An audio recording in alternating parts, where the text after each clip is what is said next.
Sige po, ang atin pong pag-uusapan ngayon ay pinamagatang ko pong Change How You See It. Sige nga po, ikopyahin nyo po yan sa comment section. Ilagay nyo po, Change How You See It.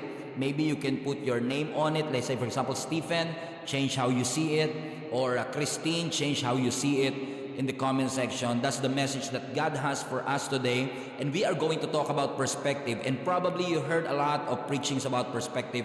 But I assure you that this particular message is going to really broaden your perspective about perspective. Are you ready for the word?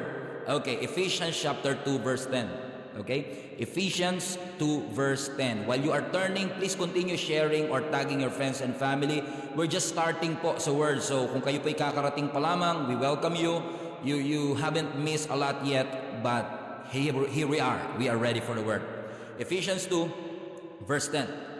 Sabi po dito, for we are God's handiwork, created in Christ Jesus to do good works, which God prepared in advance for us to do. Basahin po natin ulit.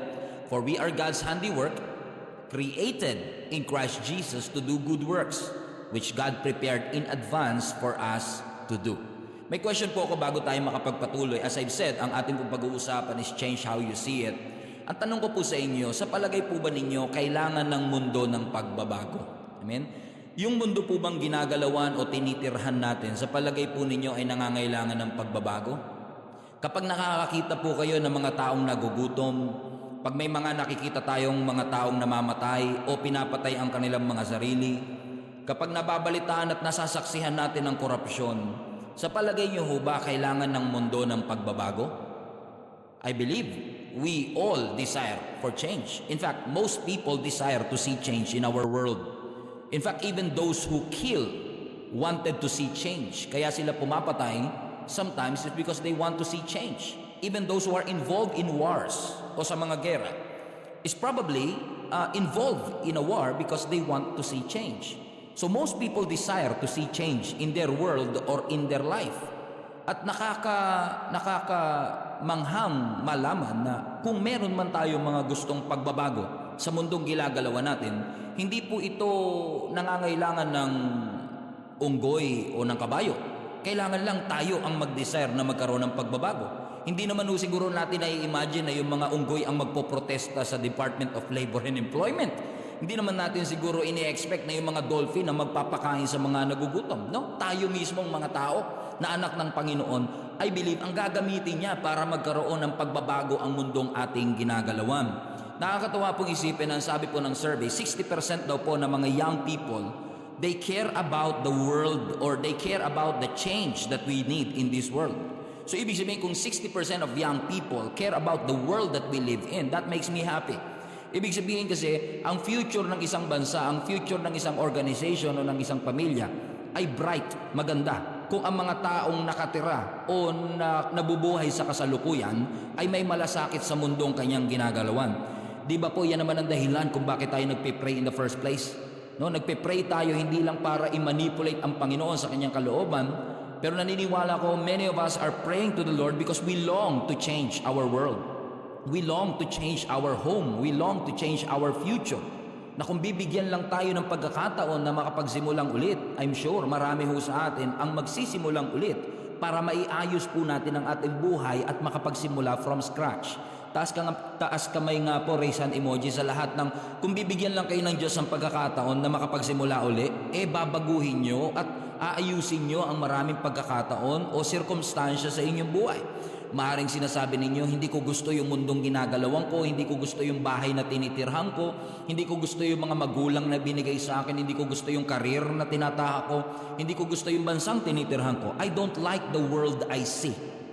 And many of us, because we don't like the world that we see, we don't like the house that we see, we don't like the family that we go home to, we are praying for the new one.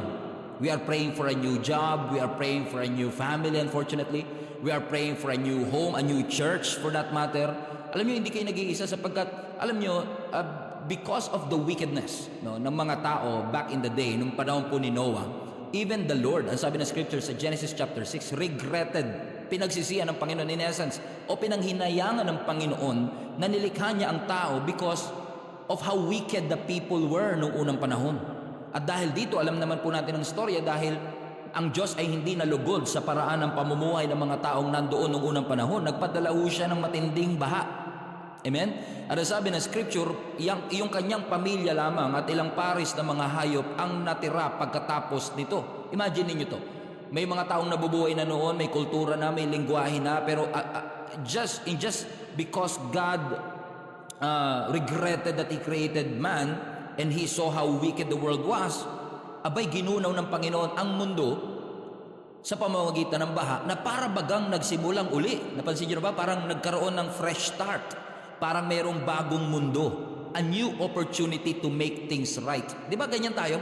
Kung meron lang pagkakataon, Lord, lipulin mo lahat, magkaroon ng matinding baha, o kaya naman, madissolve na itong kumpanya, o kaya mamatay na itong mga tao sa paligid ko, o kaya yung mga masasamang tao sa mundo, lipulin nyo na po. Puro mababait na lang pong katulad ko ang matira. O sana all, tingin niya sa sarili niya mabait. Di ba? Parang katulad ni Noah, this is a new opportunity to make things right. If these people have been a source of frustration because of their wickedness sa harapan ng ating Panginoon, nung nilipol silang lahat ng ating Panginoon, hindi ba bagong simula na?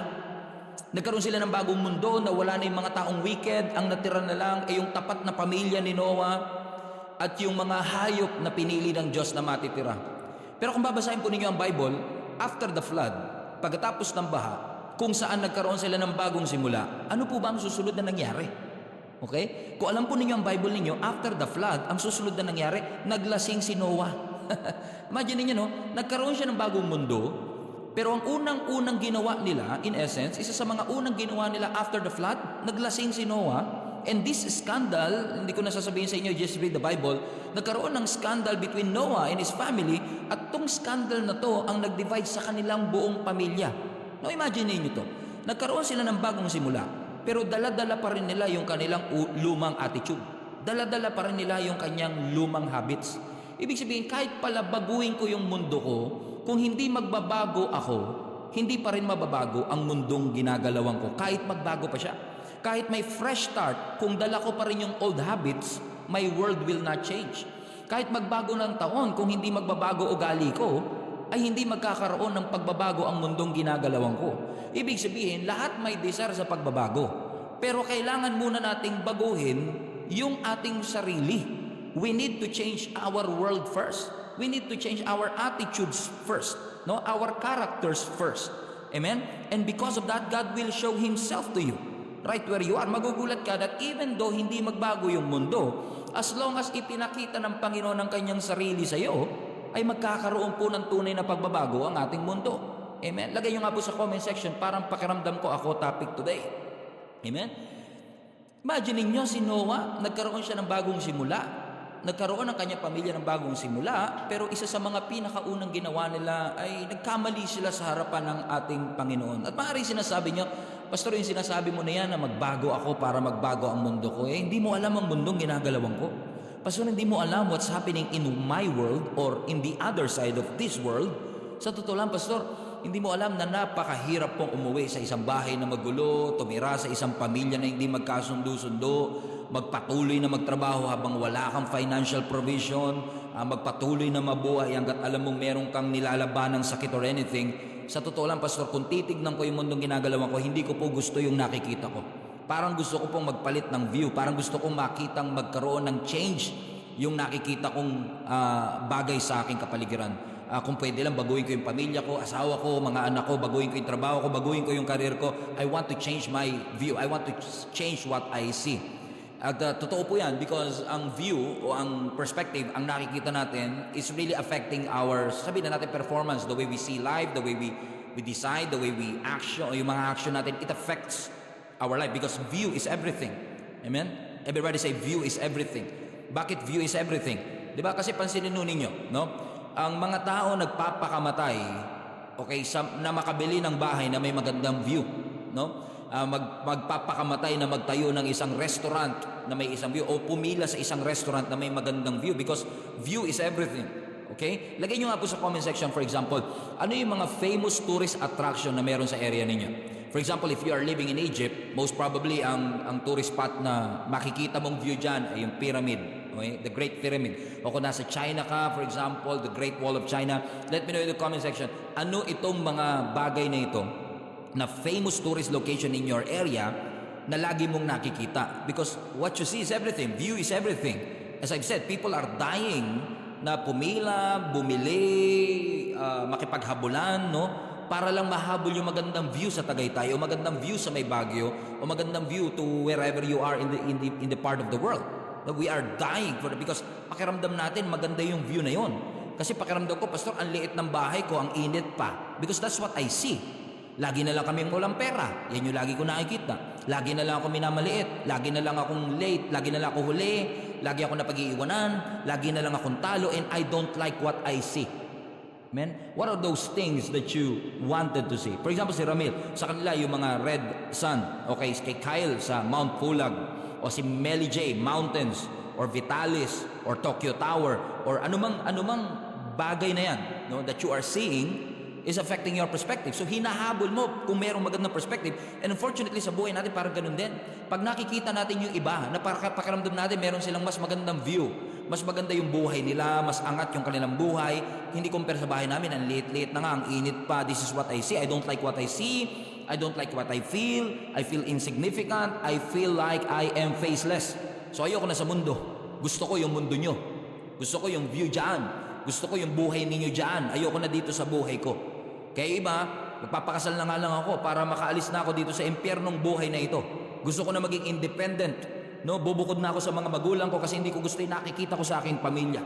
Na parang bagang pag sumisilip ka sa bintana ng ibang tao, pag tumitingin ka sa post ng ibang tao, pag tinitingnan mo ang buhay ng ibang tao, tinitingnan mo yung mga kapitbahay, kaklase mo, nakikita mo yung mga post nila, parang pakiramdam mo, yun yung view na gusto mo. Yun yung gusto mong laging nakikita. Yun yung gusto mong laging nararanasan sa iyong buhay. Bago na naman sapatos nila, napunta na naman sila sa ibang bansa. Yung damit niya, bago na naman. Pero let me tell you this. Not everything that you see in that window is beneficial for you. Not everything that you see in that window is honest. Hindi lahat ng nakikita mo sa buhay ng iba, totoo. Hindi lahat ng nakikita mo sa post ng iba ay totoo. At kung isasalig mo dyan sa nakikita mo sa iba, yung pagpapalit ng nakikita mo sa iyong sariling buhay, baka magkaroon ka ng matinding problema. Kasi let me tell you this, I've lived in this world long enough para pumapatunayan na kung chaotic ang iyong mundo, chaotic din marahil yung kanilang mundo. Na imbis na, suggestion ko sa iyo, imbis na baguhin mo yung nakikita mo, baguhin mo na lang kung paano mo siya tinitignan. So what we want usually is to change what we see, but we don't want to change how we see it. Yun ang dapat eh. Hindi mo lang dinidesire mabago yung nakikita ko. Kundi kung hindi man mabago, Lord, baguhin mo kung paano ko siya tinitignan. Anong tingin ko sa mga view na ito? Na imagine mo, for example, sa may Tagaytay, yung Taal Volcano. Maaaring kung nakatira ka sa Nasugbu, nakatira ka sa Taal, nakatira ka sa Tagaytay, baka yung view na yan nilalagpas-lagpasan mo na lang. Samantalang yung mga nasa Visayas, Mindanao, maaaring excited sila na makita yung view na yan. So di ba minsan tayo nagpapalitan na, ayoko na, sawa na tayo because minsan naging familiar tayo kaya hindi na natin minsan ma-appreciate. And familiarity is the thief of gratitude. Kailangan mong ma-realize mga kapatid na hindi lahat ng perspective nakikita mo. Hindi porket nag-post sila ng maganda buhay nila. Hindi porket nag-post sila ng naka-holding hands maganda at nagmamahalan sila. Amen? Ang gusto talaga natin, naniniwala kong gusto ng Panginoon, tayo ay maging grateful at magkaroon ng kapayapaan sa ating mga puso. That regardless of the world that we are living in, ano man yung nakikita natin sa mundo natin, ang ating kinukonsider lagi, Lord, maraming pong salamat. Kung ito yung mundong pinaglagyan niyo po sa akin, hindi ko na i-desire na baguhin mo. Ang i-desire ko na lang, baguhin mo yung pagtingin ko. At magugulat ka, pagka binago mo yung paraan ng pagtingin mo sa mundong ginagalawan mo, magbabago mundo mo. Susunod yun. Magkakaroon ka ng kapayapaan, magkakaroon ka ng gratitude. Hindi yung, aalis na ako sa bahay na to. Bakit? Gusto ko makaranas ng kapayapaan. Gusto ko na mag-deactivate ng Facebook ko para makahanap ako ng kapayapaan. Ibig mo sabihin, hindi talaga pwedeng may peace kahit may conflict? Hindi talaga pwedeng magkaroon ka ng kapayapaan kahit may kaguluhan sa kapaligiran? No. By definition, peace is not the absence of conflict. Peace is the presence of God. So hindi porket may conflict, wala na dapat ang kapayapaan. Ang tunay na definition ng peace, nangyayari ho siya, ang tunay na kapayapaan, hindi kapag walang gulo, kundi kapag nandyan ang presensya ng Panginoon. May bagyo man, basta nandyan ang Panginoon. Amen? Kasi kung tayo nakadirelay lang tayo sa mga nakikita natin, nakita mo kasi ang ganda ng bahay nila. No, hindi ako nagsasawar graping, no? Pero posibleng totoo ito eh. Na posibleng naiinggit ka kasi nakita mo ang ganda ng bahay nila. Pero hindi mo nakikita na posibleng yung parents nila nag-aaway. Naiinggit ka kasi bago sapatos. Baka hindi mo nakita, baka pinangutang lang din naman. Okay? Nakita mo bago cellphone niya, iPhone 17 Pro Max. Tama, wala pang 17, meron na siya. Pero hindi mo nakikita na may cellphone siya, pero hindi sila nag-uusap ng parents nila. Nakita mo, kinilig. Pero hindi porkit may kilig, may pag-ibig. Di ba? Kasi kahit na naiihi, kinikilig din eh. So hindi mo pwede i-consider na lagi ganun. Kailangan ma-realize natin, ano ba ang gusto ng Lord na mangyari dito sa mundong ginagalawan ko? Ano magiging papel ko? Yun ang magandang tanong eh. Lord, kung hindi mo gustong baguhin ko pa ang takbo at ang mundong ginagalawan ko, ano ang pwede kong magawa? Ano yung assignment mo sa akin? Kasi tulad ng text na binasa natin, balik mo Ephesians chapter 2. Di ba ang sabi ng Ephesians chapter 2, dahil ikaw ay handiwork ni Lord, created in Christ Jesus. Ano daw ang purpose? To do good works. No? Hindi ka create ng Lord para maging display, para maging mannequin. You are the salt of this world. You are the light of this world.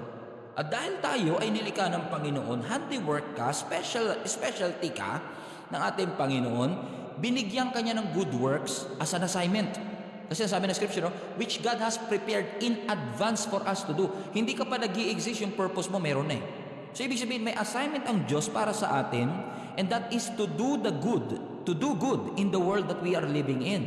Ulitin ko, ang Diyos may assignment po sa bawat isa sa atin, and what is that?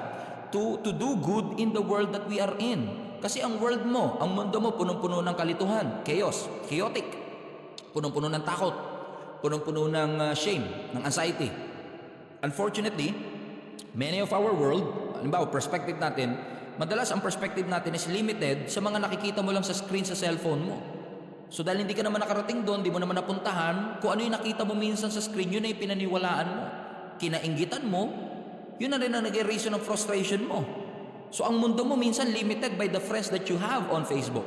Kasi mga kaibigan mo, ito yung nakasanayan, ito ang ginagawa, akala mo yun lang yung mundo. Kaya napakahalaga to change your world. Mahalaga yan. No? Hindi yung mundong nakikita mo, kundi yung mundong pinapaniwalaan mo. Ano yung mundong ito na nakikita mo na inassign ng Panginoon sa iyo na ma-accomplish? I hope hindi ito masyadong malalim, no? Ang daming mundo. Ang daming mundo na binabanggit ko, no? Pero I hope that you understand where I'm coming from. Na baka desire tayo ng desire, Lord, baguhin mo ko, ilagay mo ko sa ibang pamilya, sa ibang school, sa ibang kumpanya, ilagay mo ko sa ibang bansa.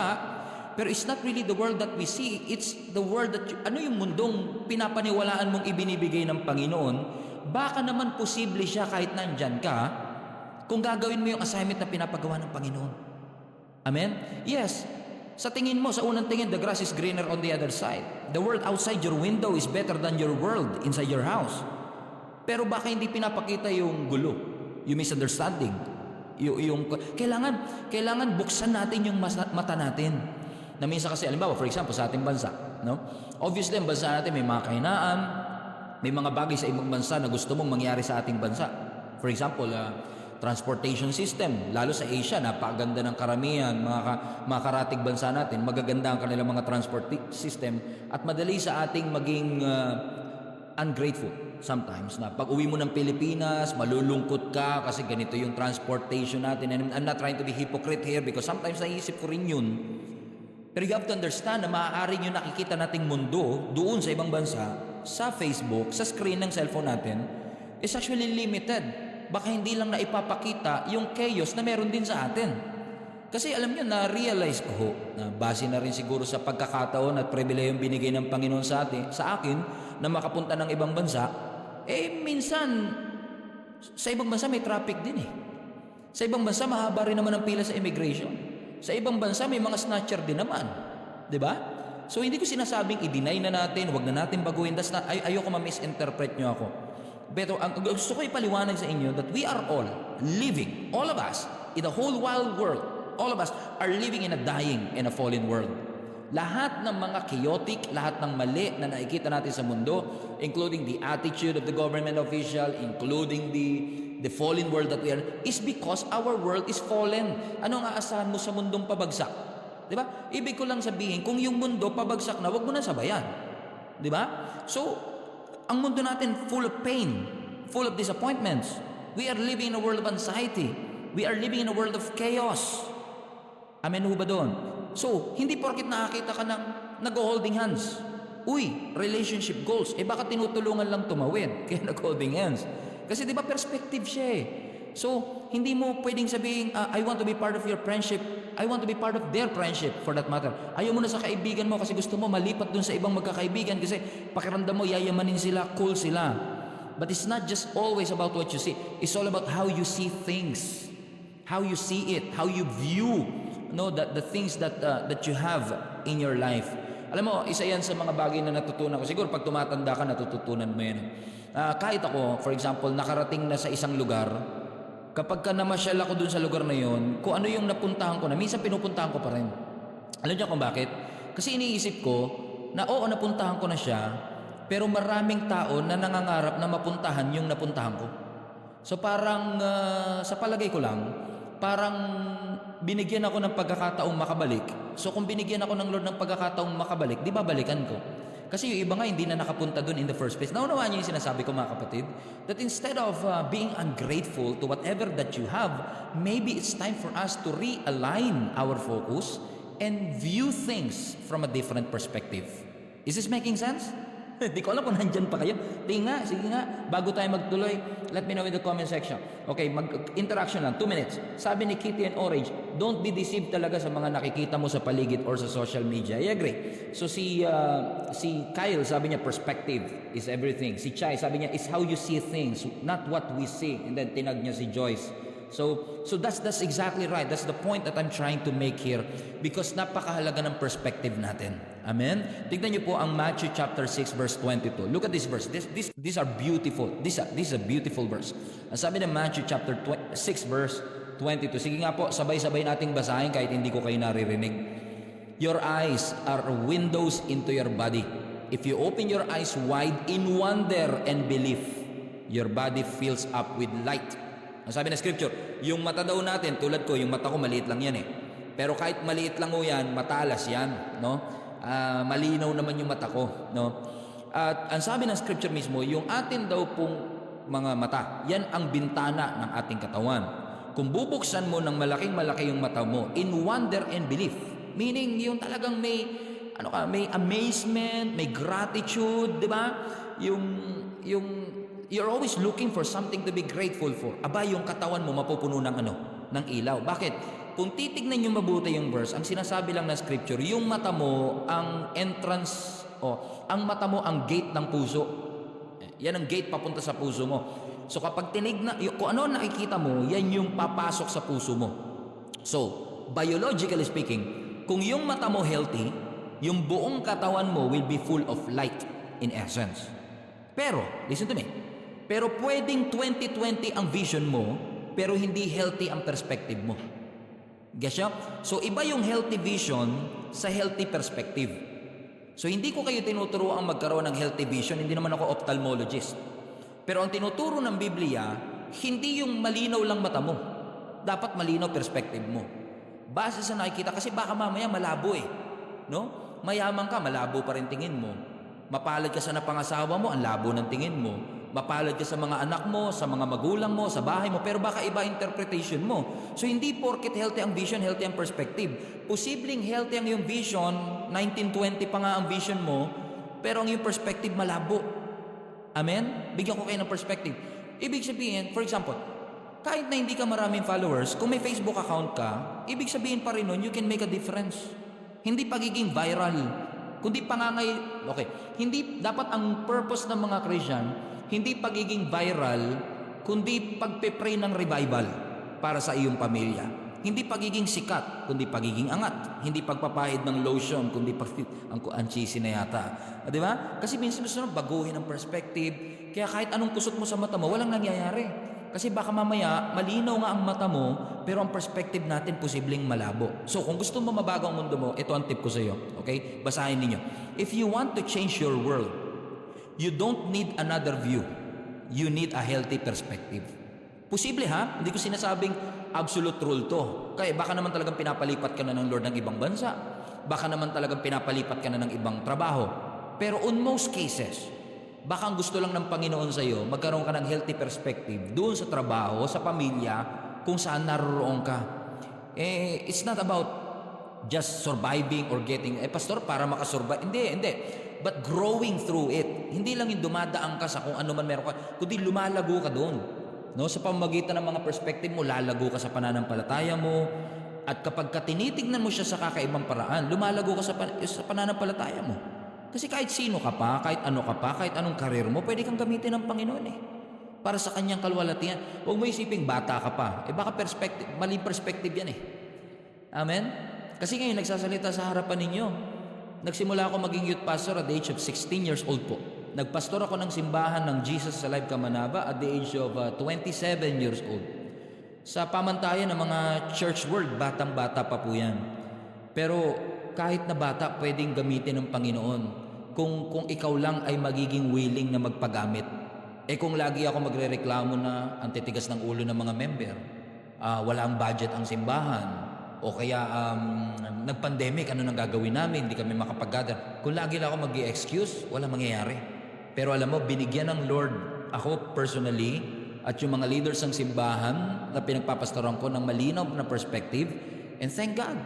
Even after the pandemic, here we are today on Inspire Tuesdays. Nagpapalakasan pa rin through online. Bakit? Kasi magkaroon dapat tayo ng healthy perspective. Amen? Lagay niyo sa comment section, healthy perspective. Amen? Sabi nga ni Lord sa Jeremiah chapter 1 verse 7. Tignan niyo to. Ang sabi ng Lord kay Prophet Jeremiah, "But the Lord said to me," ang sabi ni Jeremiah, "Do not say, I'm only a youth." Huwag mo yung sasabing bata ka pa. "For to all to whom I send you, you shall go." Huwag mo sabihin bata ka, kung saan kita pinapadala, pumunta ka. "And whatever I command you," sabihin mo.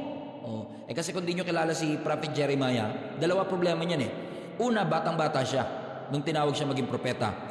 Pangalawa, siya lang yata yung isa, tignan nyo talaga si Lord propeta siya, pero meron siyang oratory skills. Problem. Ibig sabihin, hindi siya ganun kagaling magsalita. So kung propeta ka, na tagapagsalita ka ng Diyos, tas hindi ka magaling magsalita, problema talaga yan.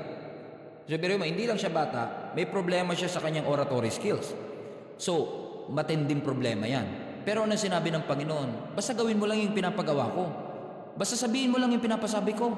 In the first place, hindi naman yung pagiging articulate mo ang mahalaga lang dito Hindi lang yung pagiging eloquent mo, hindi yung vocabulary mo, kasi hindi naman ikaw yung magsasalita, kundi si Lord ang magsusupply ng salita.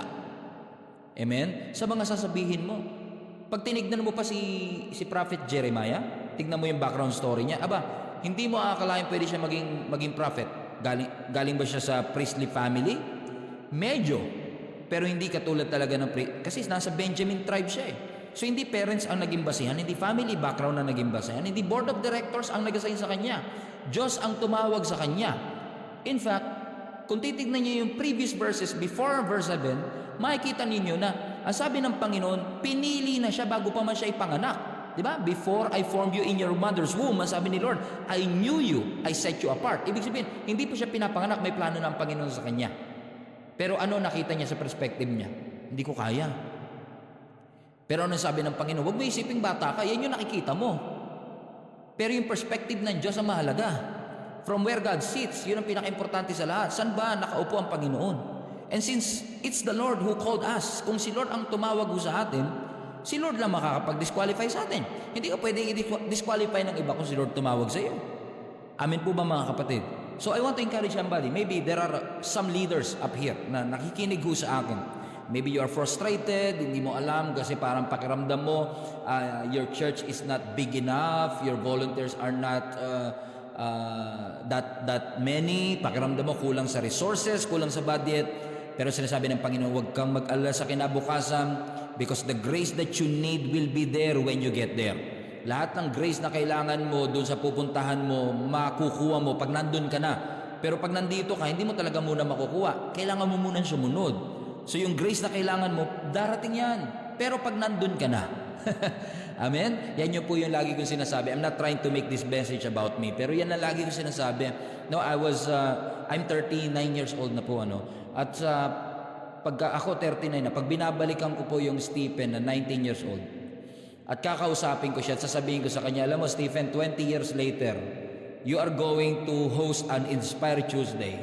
And with literally thousands of people will be joining you. Parang nakakatawa, hindi ka makakapaniwala. Kasi, paano mangyayari yun? Nung time na yun, walang ni isang resources ang youth ministry, pagkain lang namin sa youth service, hindi namin lang kung saan kukunin, battery ng microphone, hindi namin mai-provide, tapos sasabihin mo, God is going to use the technology and my skills na bulol ako, stutterer ako, hindi ako marunong magsalita, kinakabahan ako sa harap ng maraming tao, pero dahil sumunod ka lang, yung grace na kinailangan ko dito, dumating nung nandito na ako. So, ibig sabihin, kailangan ko munang sumunod. Kahit pa ano yung nakikita kong discouragement, kahit na frustrating yung nakikita ko sa bintana ko, as long as susunod ako sa Panginoon, titignan ko yung nakita niya. So yung nakita ng Diyos, tinawag ka, pinili ka, sinelect ka ng Panginoon. Kasi kapag kasama mo na si Lord, there's a whole new world. Diba? Sabi nga ni Prince Ali, a whole new world, a new fantastic point of view. Alam niyo ba yung kanta na yan? A whole new world, a new fantastic point of view. Pinapakita yung bagong perspective. Grabe, no? Napunta pa tayo sa Aladdin. So wag mo iisipin na ganito na lang data talaga, susuko na ako. No, bring that change that you desire into the world that you are living in. After all, you are wired for change. You are wired for great things. You are wired for growth. You are wired for victory. Maybe hindi mo lang natatap kasi nagdududa ka. So don't allow the world to change you. Huwag mo hayaan na yung mundong tinitignan mo, yun makapagpabago sa iyo. Because you have the ability by the grace of God sa pamamagitan ng Panginoon. Kasi sabi nga, greater is He that is in you than he that is in the world. Jesus is far greater than that fear that you have in your hearts. So ibig sabihin, kung si Lord masigit dyan, huwag mong hayaan na yung mundong ginagalawan mo, yun ang magbago sa perspective mo. Dahil mahirap yung mundong ginagalawan mo, isipin mo, mahirap na kami, dito na kami mamamatay, hanggang dito na lang kami. Do not allow what you see in that window to change you. You have the ability to change the world that you are living in by the grace of God. Kaya nga ikaw yung asin at ilaw eh. So kung ang mundong ginagalawan mo palubog, huwag mo sabayan. Tulungan mo yung pamilya mo, tulungan mo yung karir mo, tulungan mo ang buhay mo, no, na gumawa at makalakad base sa purpose ng Panginoon sa iyo. Amen? Huwag mong hayaan na yung pamilya mo hindi kikilala sa Diyos. Huwag mong hayaan na yung mga office mates or classmates mo hindi kikilala sa ating Panginoon. If God can use a stutterer to become a pastor, God can use anybody. Basta willing ka at ready ka, pwede kang gamitin ng ating Panginoon. Ano ang susi? Change how you see it. Amen? Let me know in the comment section, change how you see it. Ano po mga takeaways ninyo mga kapatid sa atin po pinag-aralan ngayon? Babasahin ko. Quick takeaways lang, yung maiksi lang para mabasa ko. Ano yung mga tinuro ng Panginoon sa inyo sa perspective na meron kayo? Okay?